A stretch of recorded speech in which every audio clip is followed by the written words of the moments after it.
But anyways, yeah, I never took the vaccine. If it's meant for me to die, then I feel that.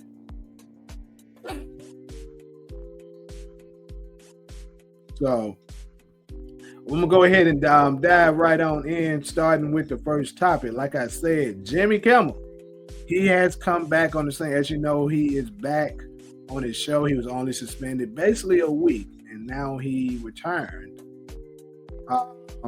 and issued an apology. And of course, he cracked some more jokes.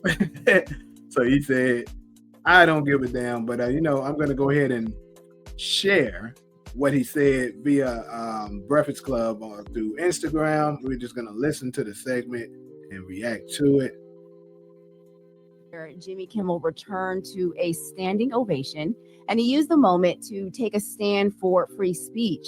Fighting back tears, though, he addressed the controversy that got his show suspended. Let's listen to that. But I do want to make something clear because it's important to me as a human, and that is, you understand that it was never my intention to make light of the murder of a young man.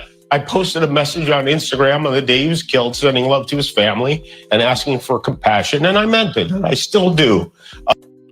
So, like I said from the beginning, I totally agree that he shouldn't have been suspended for his comments because,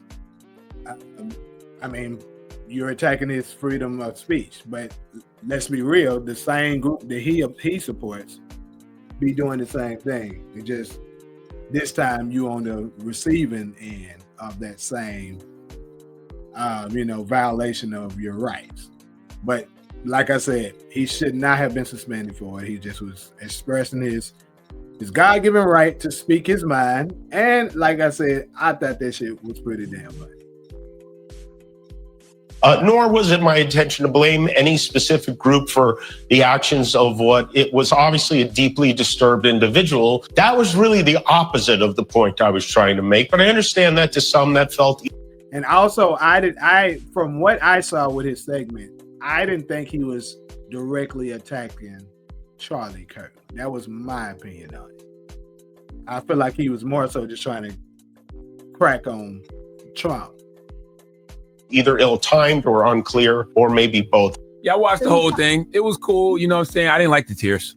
Okay, I'm gonna be honest with you. The tears seemed a little forced. That's fake? The tears did seem a little forced. You know what I'm saying? And it was kind of an apology, but not an apology. Sort of, kind of. Like he was tiptoeing around saying, let me ask you a question. Sorry.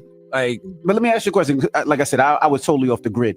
Did he say something that was very foul and disrespectful that required the tears and apology? No. And here's the thing.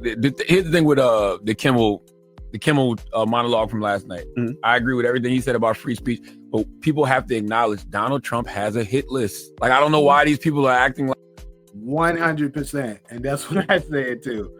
Now, this is where I'm going to hold them people like Jimmy accountable. Yes, absolutely. Donald Trump has a hit list because Donald Trump remembers all the people when Biden won the election and Biden was in office. And they were attacking him, like they was religiously attacking Trump all the time, making jokes, cracking jokes on him and stuff like that, calling him all kinds of names. So absolutely, Trump is trying to get his lick back right now. That's what's going on. So he's like, damn your freedom of speech. And to be fair, also, they did the exact same thing to Trump and people who supported him. So it's basically fair game, but according to the Constitution, his amendment, you can't be taking away people's freedom of speech. But hey, they do it anyway. Like they actually said something, super offensive, and so people were mad about that. No, Donald Trump has a hit list, and Jimmy Kimmel is on that list. So any little thing Jimmy Kimmel does, Donald Trump is going to have the FCC on his ass. He also got a chance to turn his attention to President Trump, and this is kind of what you're referring to, MB. Let's listen to what he had to say. The president of the United States made it very clear he wants to see me and the hundreds of people who work here fired from our jobs. Our leader celebrates Americans losing their livelihoods because he can't take a joke. He did his best to cancel me. Instead, he forced millions of people to watch the show. That backfired bigly. He might have to release the Epstein files to distract us from this now. That was good. I like that one. Release the Epstein files to distract us from this. He also took a moment to thank people who don't agree with him politically, but still defended his right to be heard. And I would be guilty of that because I absolutely don't agree with him politically, but I had to be honest because I keep it real. You can't take the man's freedom of speech away from him. So absolutely, they were wrong for that. But like I said, I understand the reason why they did it. Anyway, that's pretty much, what most of the segment of it ain't nothing else is really too much important left up in there. But yeah. Basically, Trump was on his ass because he was on Trump ass when he wasn't in office. So Trump was using this as a reason, like, let me get that nigga. But like Jimmy said, now you got millions of more people now paying attention because of the suspension. So it kind of benefited them.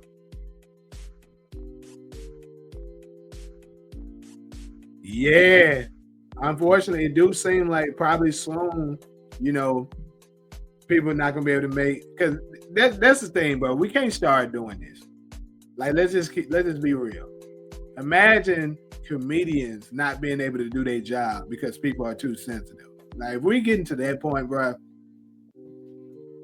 like, America that we know it is just gonna be down the drain, which is pretty much already the case. But still, come on.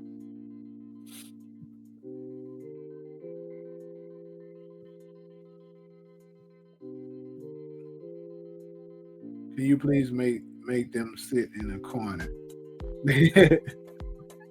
Hey, bro, I done did a lot of stuff. This nigga Michael done got blocked like 15 million times now. At this point, he just keeps coming back in here. So at this point, he down there earned his space to come back in here because I'm getting tired of blocking him. Like, moderators, if y'all want to cook his ass, go ahead. But I'm pretty much sick of this shit. I'm just gonna let the nigga do what he do. Yeah, he is banned, Talia. The problem is this is his 15 millionth account.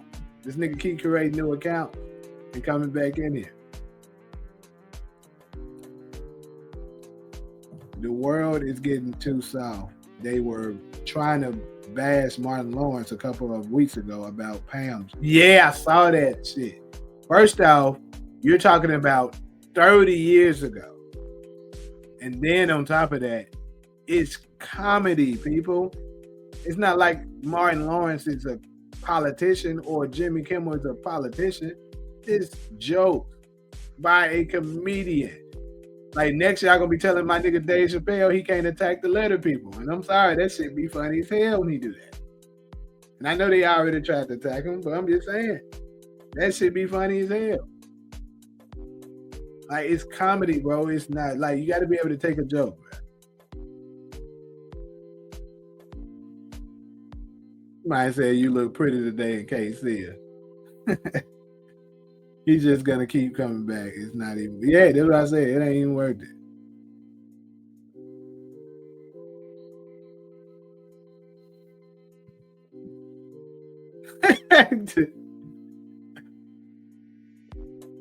Why y'all so funny this morning?